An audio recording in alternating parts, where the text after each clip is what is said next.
Hi, I'm Megan Davis and I'm reading from my novel The Messenger. This is the opening chapter and it takes place in Paris on Christmas Eve.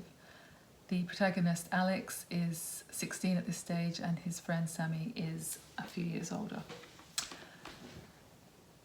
Sammy was 15 minutes late, enough time for the rain to soak right through my clothes, bringing with it second thoughts, while dark, earthy smells crept over from the shadows behind me. I glanced towards the corner, yellow headlights and slanting rain, shiny umbrellas floating through the night. And when I turned back, Sammy was there, hood up, face shadowed. "Start by just asking him for money," I said. "Just tell him I owe you money." It was cold and my breath hung in the air. "Tell him I'm in trouble. Get him to hand over his wallet. He always keeps a lot of cash, cards and cash." I was jabbering now, teeth chattering with the cold. Cards and cash," Sammy said. "In his wallet." "Okay," Sammy said, checking the road before we ran across. "If he thinks it's a one-off payment, he'll go along with it," I said, grabbing Sammy's arm. Make it clear it's a one-off thing." "It is a one-off thing," Sammy said quietly, drawing half a step ahead of me. "He puts his wallet and phone on a tray by the door," I said as a wave of nausea engulfed me, thinking of the warm apartment and Sammy's cold intrusion.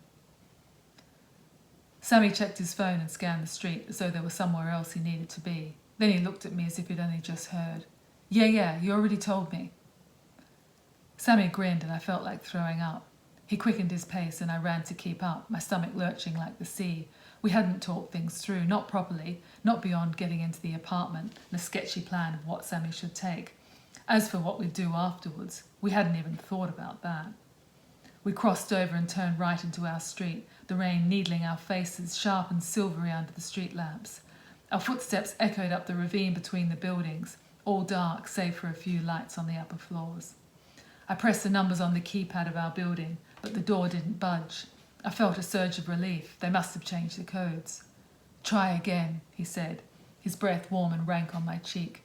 The door clicked open and we went inside, shaking off the rain. The radiators were cranked up and it was stifling. The Christmas tree stood in the corner, its red fairy lights dancing round the small, mirror-panelled lobby. I pressed the interphone and stood back. My father took a while to answer. I almost heard the squeak of a swivel chair as he leant back from his desk. I saw him take off his reading glasses, rub his eyes and smooth the thin grey hair from his forehead, his hand pausing for that last irritable scratch of the nape. I imagined the squeak from the crystal glass before he stood, replacing it on the well-worn coaster with the faded sailing ship, lone ice cubes swirling in the coppery liquid as he walked towards the door. I could smell the apartment, that sour old man's reek, and the soft, leather-bound mustiness of the bookshelves. Sammy eased back his hood, checking his reflection in the mirrors all around. He cocked his head, face to either side, cheeks sucked in, and raked a hand through his hair. He puffed out his chest and drew a finger across his lip, wiping clear a light sweat.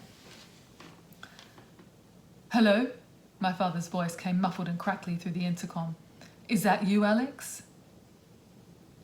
Finally, Sammy stepped forward. "It's Sammy, Alex's friend." "Is Alex there? Alex, are you there?" Sammy glanced at me.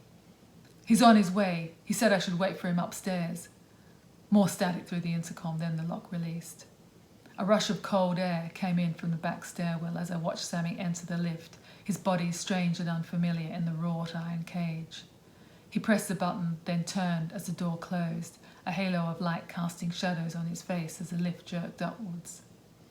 I had the urge to run upstairs, warn my father he was coming, to lock the door and call the whole thing off, but I didn't move, and the door closed softly in my face.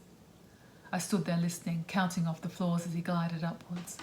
I imagined the lift juddering to a halt, Sammy stepping out into the darkened landing, pressing the doorbell.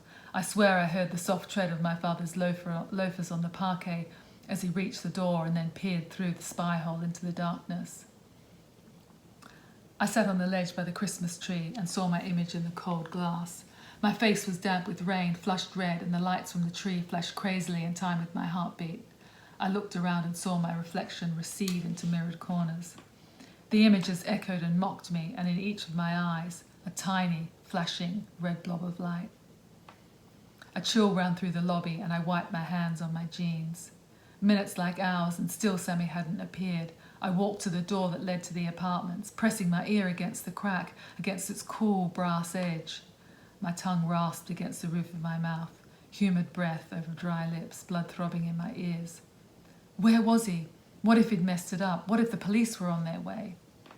I rattled the handle, pushed against the foggy glass, no sound from beyond the door, nothing. Then I pressed the buzzer. 2 quick blasts. Hurry up! I waited and pressed again, then again, longer now, still no sound. Then I heard it, someone coming down the stairs fast, taking them 2, maybe 3 at a time, the pounding getting closer, louder. I stood back as he burst through the door. He had a white plastic bag, the handles twisted round his fist. There were dark stains on the inside, the weight of the hammer warping the bag, pulling it sideways.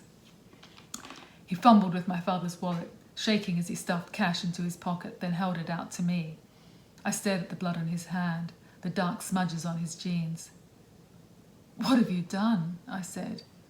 My head burned, the muscles in my neck like twisted ropes, skin flaming across my chest.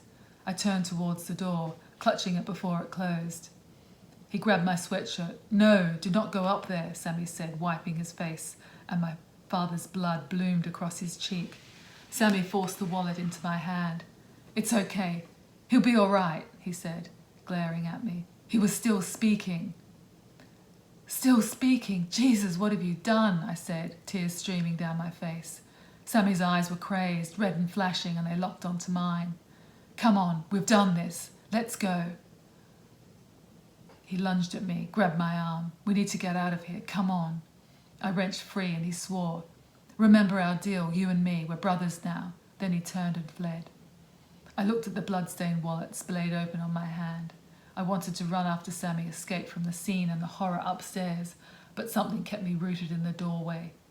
I heard voices in the street outside. People were approaching. Then I ran in the direction of my father.